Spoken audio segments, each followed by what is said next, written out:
Welcome to Best Life 30, your 30-day journey to creating the best life possible for yourself. You can just watch this video, or if you want to sign up for the whole series for free and get the bonus companion worksheets that go with each video, check the link in the description below. All right, so today is day 9, and we're going to learn how you can develop more discipline.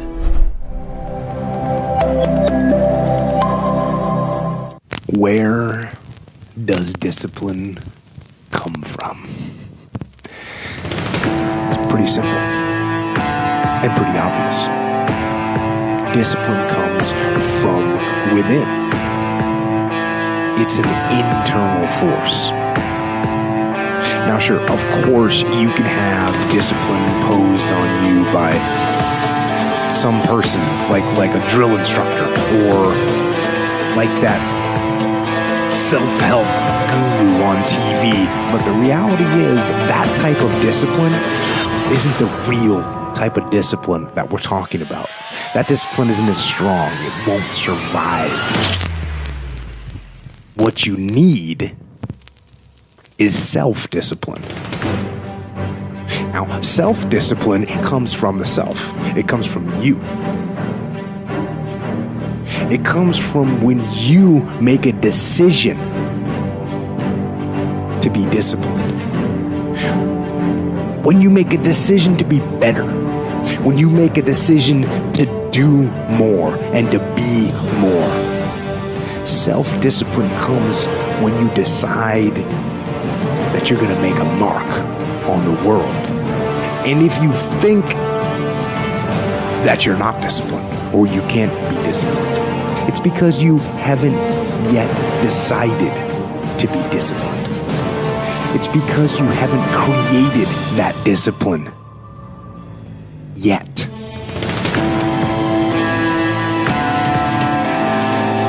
So make the decision, make the commitment, discipline, the root quality that will improve every aspect of your life. And it'll make you better and stronger and smarter and faster and healthier. And most important, it'll make you free. The other thing you should do if you're not very industrious is discipline yourself. And so what do you do with that? Eat 3 times a day at regular meal times. That's a good thing to practice, because that starts to put some stability into your life. Get up at the same time. I would highly recommend all those young people out there who are listening, like, you want to get a jump on life, get the hell out of bed in the morning. You know, as I've got older, I've got up earlier and earlier. Now, that's partly because you don't need as much sleep, but it's also partly because I've got more and more disciplined. Like, get up early in the morning and get your things done. Man, learn to get up at 6 in the morning and you'll be one deadly creature, especially if you can get to work. You'll have half your damn day done by the time other people haul their sorry asses out of bed. And so that's a massive, massive advantage. Look, Warren Farrell, not the comedian, Warren Farrell, the author, he outlined data in Why Men Earn More, which is a book I would recommend, by the way, showing that if you work 13% longer hours, you make 40% more money. It's nonlinear. So you think, why is that? Well, imagine you had 10 employees and one of them works an extra 10%. It's not much. Well, how often is that person going to be promoted, assuming you have a clue as a boss? It's like you're going to look at the 10 people and you're going to think, oh, that guy's always here like 45 minutes early. It's like, why don't we give him the promotion? Obviously, right? So these small edges that you can manage like that, work an extra 10% or extra 13%, have non-proportional payoffs. That's part of the Pareto distribution. So get your sleep cycle organized so you get up in the morning. Learn how to do it. No excuses. I'm too tired in the morning. I don't like mornings. Who cares? That's not relevant. It's like, discipline yourself so you can manage it. Schedule your meals, because that's a good disciplinary routine. And then learn to use a calendar, like Google Calendar. Many of you out there do not use a calendar. Okay, a calendar is not a prison, and it's not a tyrant. Not if you use it properly. A calendar keeps anxiety at bay. It makes sure that you do what you need to do, which is important, because otherwise you fall behind. But if you use it properly, it's also helps you plan what you want to do. So I could say, well, lay out your damn calendar and design the days you would like to have. That's what your calendar is for. So you can put in all sorts of things in there you want to do and that would be good for you. And that's a really good way to start being more industrious. Make a plan. You need a plan for 3 years. You need a plan for the next year. You need a plan for the next 6 months. You need a plan for the next 3 months. You need a plan for the week. You need a plan for the day. You need a plan for the hour. All of that. I make lists constantly of what I have to do. And they're like daily, weekly, monthly, yearly. Right now, I can't look out more than about 6 months, because my life is too complicated and chaotic. But you need a vision of who you could be, what character you could have. 3 to 5 years out, you can't go much farther than that because life is too unpredictable, I think, to make vision that's longer term than that subject to. There's too much chance associated with it to spend a lot of time on. Maybe you can stretch it to 5 years, and in rare cases, you can have a 10-year goal, but it has to be pretty low resolution. But you want plans at all those levels of resolution. You want to write the things down. And because what are you going to do? You're going to stumble around and get what you need? You're going to stumble around and be useful to other people?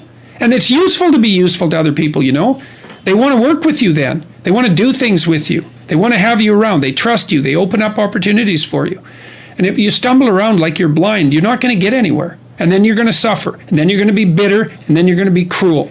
So that's hell. That's a bad outcome. But there are some actually keys that very, very disciplined people have. And here is the most important one. And this would change your life if you do it. And I had to make myself do this. It was not natural at all. You must do what you don't want to do first. People who are hugely successful do this. They do the thing they hate first of all. I worked with somebody who was morbidly obese, and I said, you have to work out. When I hate working out, I'm heavy, it's really uncomfortable. I said, no, not only have you got to do it, you got to do it first. And I had to do that too. You see, if you don't like going to the gym and you go, I'll go later, then something happens, the phone rings, you eat something, you think, oh, it's too late now.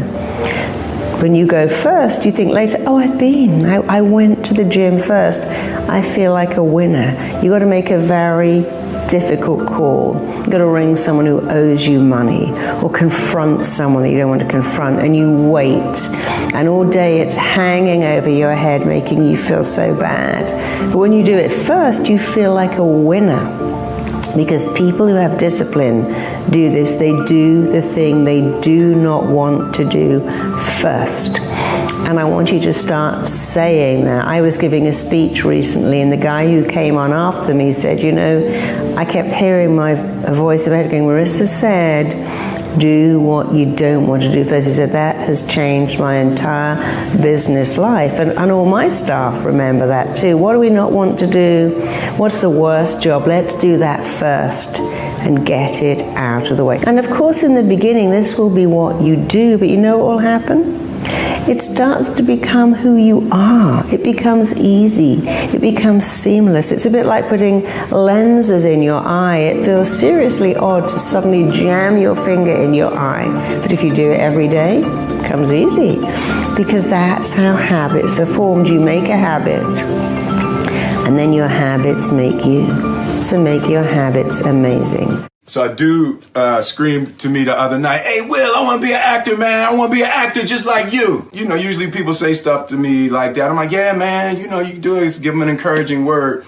But I was just sitting in here thinking, and it dawned on me, 99% of people that say stuff like that are not willing to do what it takes to make their dreams come true. The Marines have a saying, everybody wants to go to heaven, but nobody wants to die. And that's just real. At the center of bringing any dream into fruition is self-discipline. Something as simple as food and eating. It's not about your body as much as it is about your mind. It's getting command of your mind to be able to choose actions that are in your own best interest. Every day we are choosing shit that's not in our own best interest. Right? So if the world is attacking you and the world wants to fight you and the world's trying to hold you down. So you're going to kick yourself in the balls? So you're going to stop yourself from getting what you dream. Self-discipline is the center of all material success. You cannot win the war against the world if you can't win the war against your own mind. The thing about self-discipline is that it is necessary for everything you do in your life. You have to be self-disciplined. If discipline comes from somewhere else, it's very, very hard to remain consistent because you tend to resist. It's wild because I see trainers and they're in the gym with people and, you know, the guy or girl that they're working out hates their workout, hates it because the discipline is coming from somewhere else. It's something that you dread every time you go in. You don't really want to do it. It's like, but oh no, my trainer's here. He's about to, you know, beat me up and make me feel crazy. Well, the truth is, every trainer should work his way out of your life. Anybody who's working you out, your teachers, your trainers, your people, they have to train you to get out of your life. So you can go ahead, do your own workout, do your own thing, practice self-discipline. Now, one thing I want to straighten out, big time. Discipline is not punishment. It's not. Discipline is training. That's all it is. I was talking to my son one time and I asked him, and it was weird because I was trying to see if he really knew what it was all about. And I said, hey man, you know I have to discipline you. What is discipline? And he goes, punishment. When I do something wrong and you punish me. I was like, no. Discipline is training. If you change your mindset, and really focus it on what discipline really is, you start to welcome discipline. You welcome self-discipline into your life. I believe that most human beings are only living at about 40% of their capability. So the mind has a governor, like a car. If you're driving a car and the car has a governor on it, the car may say 130 miles an hour, but the governor is set for 91. Once that governor sets in, you get to 91, that car starts doing this. The car wants to go. The car wants to go, but that factory said, we're not going past 91. We have a factory, a nice governor in our brain, and it's a survival mechanism. It protects us from pain and suffering. The second we feel that shit, our mind says, oh no, this isn't fun. We should back off. We should sit down, find something more comfortable. And there's something about the mind. The mind has the tactical advantage over you at all times.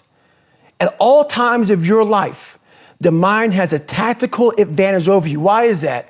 It knows what you're afraid of. It knows your insecurities. It knows your deep, dark lies. And it starts to push you away from that shit. It pushes you in a direction that is comfortable. The mind controls everything. So what I realized was that when I was growing up and I was 300 pounds and I got all fat and I got all insecure, I realized that my mind kept taking me in this direction. When things got uncomfortable for me, when I was facing my insecurities, when I was facing my fears, my mind said, oh no, we have the tactical advantage. We need to get you, separate you from this feeling over here. Life's all about feelings. We want the happy feeling. We don't want that feeling of this sucks. Why am I here? And you don't have any, so you can't answer those questions, so you leave. I started realizing that if in that moment you can answer those up questions and you are now in charge of your brain versus your brain ruling you, that's where all that stuff comes from. So the 40% rule is all of that. You get to 40%, your brain says, we're done. Let's roll, man. This is starting to get painful. This is uncomfortable. So you sit down. You have to figure out ways, and everybody's different. That's how the book kind of talks about, like we all have these things about, 5 steps to this and 4 steps to this. It's a lot more than that. That's all bullshit. It's a practice that you have to, it's a habit. So if you know that at 40%, I'm feeling pain. At 40%, I'm feeling pain. That's where the 40% rule kicks in. Now it starts. Okay, I'm feeling pain. My mind's saying all this shit to me. It's saying, get out of here, run, flee. The fight or flight kicks in. Okay, we're done. We're not good enough. It starts telling you all these things. You start to believe it because the mind controls all. This is the time where you have to gain control back of your mind. It's okay, let me see if I can go 45%. And once you start giving yourself more and more hope and start realizing, okay, the mind starts to be, okay, what are you doing? We're supposed to be going right and you're going left. You start then controlling your mind. Start finding more in yourself. And then it goes from 40% to a lot further than that. But that's the start of it though. Get to the spot where your mind is saying stop. Wherever that is, you gotta get there first. And then that's when that starts to work for you. You gotta control yourself in that moment. Most of what people do is what we're doing right now. Most of what people do is sit down. But is that because they don't feel like running around? Because some people, like people who exercise, generally you have to put in a little bit of effort to make yourself go exercise. But a lot of people who are overweight and sick don't have enough energy to do that. I don't know about that. Some of them maybe, but I think some of them just don't have discipline. There's an issue with that as well. There's also an issue with momentum. You're not used to doing it. It's not a part of your life. It's not something that you're accustomed to, pushing yourself.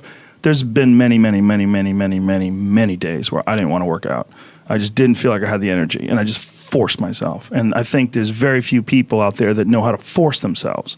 That's a learned. Yeah. That's a learned skill. It's that kind of discipline and focus. You have to have like real rigid requirements of yourself, where you don't allow yourself to back out of things, and you don't allow yourself to slack off.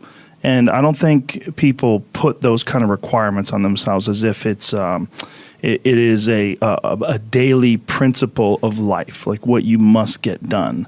You must brush your teeth, you must exercise for 45 minutes. And if you did that, I think you'd be healthier and happier, and your body would perform more smoothly. And if you require your body to do things like that, I think it rises to the occasion. There are very few people that have that kind of discipline. So because of that, they come up with excuses. And excuses are a giant part of the problem. It's not simply a physical health issue. There's also mental aspects of it, and discipline's a big one. I just know way too many people who are weak mentally. And I can't just chalk it off to only, their physical, the way they physically feel, because I felt like shit 100 times, and then I worked out, and then I felt way better. Yeah, it's just a fact of life. That's real. You just gotta. And people don't know how to do that. And it's not. And if you're used to doing this, get in your car, sit down, drive to the office, sit down, go to the lunch, sit down. Go to the board meeting, sit down. Get in your car on the way home, sit down. Get home in front of the TV, sit down. Then go to the gym, off. They don't have any energy. Their body's not. Their body's like, I don't have it in me to do this. And I don't believe that. I think it's a lot of it is the mindset. These thoughts that we have, we think they're our thoughts, so it makes it really hard to change them. And people meditate and try to not think thoughts. Show me somebody who's done that successfully, consistently. They're full of shit. Right? Everybody, the mind thinks thoughts. But here's the distinction. If I told you 100 years ago we were going to fly to the moon and back, you would have called me a lunatic. That's where the term comes from. And people still use it, and it doesn't make any sense, because a lunatic is somebody who thought we go to the moon and back and we've done it, right? I didn't know that. Yeah, that's where it comes from. That's where it comes from. But if I would have told you 100 years ago that there's going to be a box in your pocket, and you're going to pull this thing out, you're going to hit a couple buttons, and then it's going to capture invisible waves that are drifting around the earth and bring the waves in, and you're going to see somebody on the other side of the earth and you're going to talk to them, you're totally nuts. Thoughts are those invisible waves. And when you use your body in a certain way, if I sit like this, I'm going to tap into a different channel of those waves than if I'm sitting like this. Kind of like a TV set. If I turn one channel, it might be a comedy channel. I'm going to see a lot of laughter. Turn another one, it's a horror channel. Turn another channel, it's a romance channel. This is what changes which of those waves you touch in. So if you can start to realize that your thoughts that you think are your thoughts, there's nothing unique about your thoughts. They've been around for thousands of years. You're just tapping into them because of what you're doing with your body that makes you either fearful or passionate or courageous or whatever you're feeling. As you go in those states, you get different thoughts. So what I want people to see is that learn how to just see those thoughts go by. Learn how to be entertained by those thoughts. Because I have crazy thoughts, but what I've gotten good at is going, look at that crazy thought. That's not me, that's the mind. Not your mind, because if it's you, how do you change you? Pretty hard. But I really, truly know I haven't heard a thought come out of you that's original. You've called them your thoughts, but they're not. You've stolen them. They've been around forever. When you see that, it's easier to let go of them. And letting go of those thoughts is one of the ways that you free yourself. And again, the more you do it, just like a muscle, you get better and better and better. And all of a sudden, the shit that used to make you crazy or stressed out, I'm like, how many things have you worried about that never came to be? And some people, their life is good, so they worry about other people, so they're never not worried, right? So it's really just a pattern. If you want wealth, real wealth is not just money, it's emotion. It's like, what are we really after in money? You don't want money. You don't want pieces of paper with the pictures of deceased notables on it. You want what you think money will give you. You think it'll give you freedom or security or stability or love. It won't give you love. It'll get you sex. It won't get you love. Money won't, right? So really what you're after is the emotion. And so what I want people to get is the emotion they want now. And all it is a new habit. It's learning to discipline this mind, right? By realizing the mind thoughts are out there and letting them float by and constantly coming back to what can I love about this? What can I appreciate? It's like, if you can learn to love or at least appreciate, start to enjoy the things that you used to get upset about, how much freedom would you have? How much more joy would you have? And I know people who got billions of dollars, I've coached them, who is like, holy shit, they live in scarcity all the time. One man, I'll never forget, he's screaming at his wife. I'm in the meeting, I'm in the house, and he's screaming at his wife because she spent some money on a bunch of outfits and stuff like that. And he's a multi-billionaire. He couldn't spend all his money in his lifetime. And then he's totally upset at his daughters in her 20s who spent some money too. And I'm like, I pulled him aside afterwards and I said, what do you do this for? And what do you do it for? And he's like, well, it's the principal thing. I said, no, the principal thing is, do you love these people? And do you want them to have an abundant life? When you don't have one loss, but you live like you're poor, And it's like, I finally got through to him. But so many people, that's why I say money doesn't change you. Money magnifies who you are. So you want to expand the depth of who you are and free yourself from suffering by just knowing it's a pattern of thought, and you can change the pattern of thought. Yo, E, you got to discipline yourself. I started looking at Mother Teresa, Gandhi, and I was like, yo, bro, Gandhi would go fast from sex, and he was married. He would fast from talking. I just started watching these great people and was like, yo, these people fast, and not about fasting, like that's not the piece, but they were very disciplined people, and they would not allow their exterior world to dominate or destroy their internal world. I just like, yo, I want to get to a place where I can control me. My family members have grown. I lost an uncle who cirrhosis of the liver, brilliant man, but just drinking. And I was like, yo, I do not want to. My father was a substance abuser for years. I was like, yo, I don't want a life where something else is controlling me. Like for real, when I left home and said, I don't want to be controlled no more, like I meant that. Like I don't want nothing to control me but me. And so I got to put myself under extreme discipline to make sure I'm free. So when people see me, you get up at 3, you don't drink, you don't smoke. I'm not doing that because I think I'm better than nobody else, or I think you're going to go to hell because you had a drink. I want to control, I want freedom. And for me, disciplining myself means more freedom. And the less you discipline yourself, people who, I told my son the other day, I was like, yo, son, I don't not want you to have fun.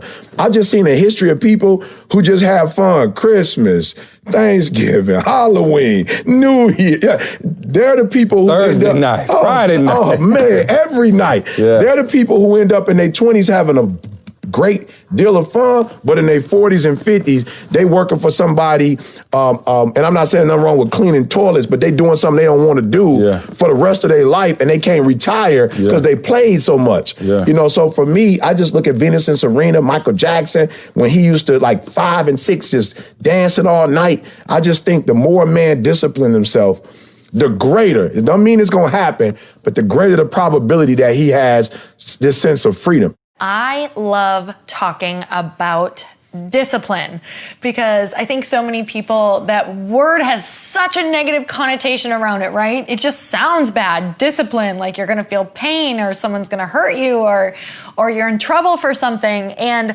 I want to start having you think about it in a really positive way, because discipline equals freedom.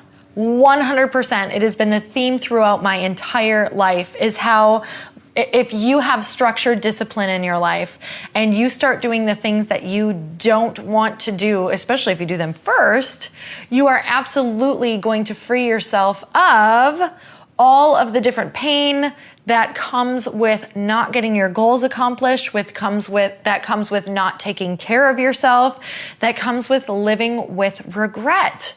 So before, way back in my early 20s, and even through my mid 20s, when I would, I was trying to create habits around maybe eating right, or habits around working out. And let me tell you, habits around getting stuff done. I literally in my head told myself all the time, my mantra at the time was, I never finish anything. So what do you think I did?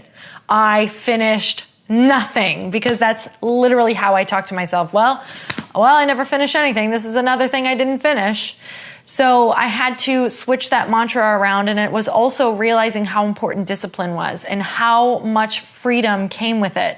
And I spent a lot of time living in agony in my head, and I was tired all the time because I spent more of my time in my brain thinking about what I didn't do and arguing with myself all day long. Am I going to go to the gym? I don't want to go to the gym. You should go to the gym. Why aren't you going to the gym? You know you need to go to the gym. You're never going to get to your goals. It's like I was drained just because of the conversations I was having with myself. If I would have just gotten disciplined, committed to a time, or knew I was going, I could have focused on all of the other good things that were happening in my life and just knew this is what I'm doing. It's like just saying, okay, well, here's what I'm doing so I can forget about it until the moment that it comes, and I'm going to do it because I'm committing, truly committing to discipline, and how freeing that is. And when I started getting a great discipline habit around all of the things that I wanted to do, I started to notice how much more free I felt, how much less anxiety I felt, how when my head hit the pillow, I felt proud instead of another day just went by that I'm further away from my goals and I have regret and I'm feeling my life race by me, right? Those are all feelings that do not feel good, that discipline can free you from.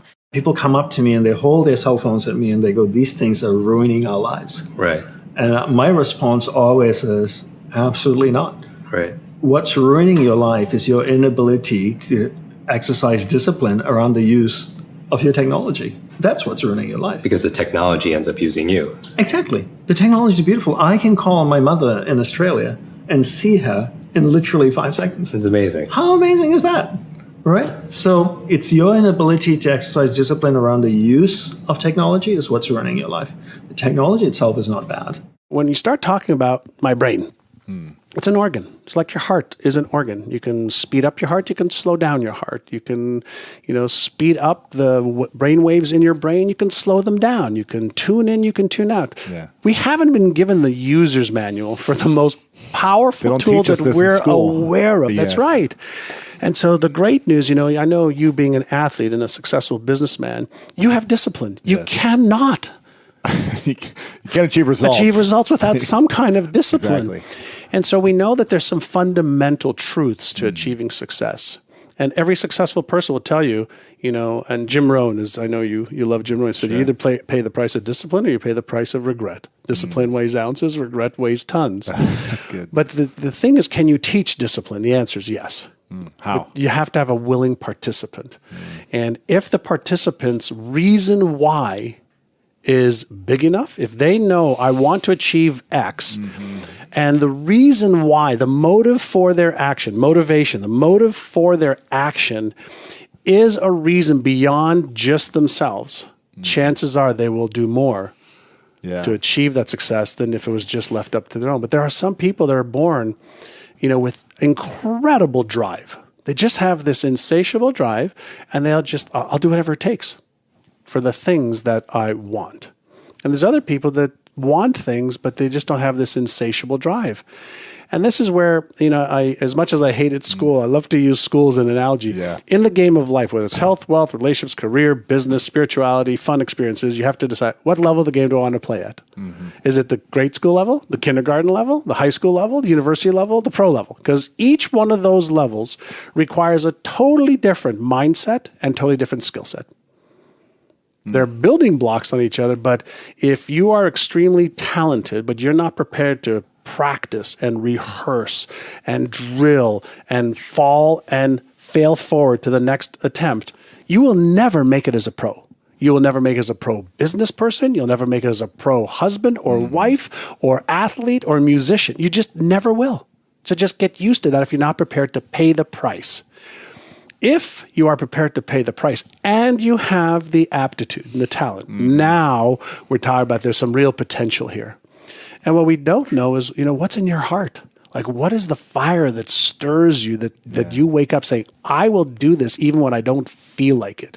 I will do whatever it takes to overcome my temptation for mediocrity, my temptation for excuses, my temptation for reasons and circumstances to hold me back. I won't allow those to be in my way. And if you have that within you, you'll achieve whatever you choose. Right. And so the question you asked before is, how do you develop that? Start small. Yeah. Start small.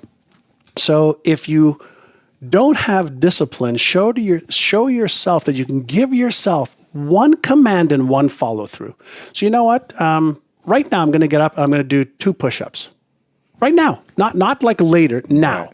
Can you give yourself a simple command, 1 sit-up? Right now I'm going to go get a glass of water.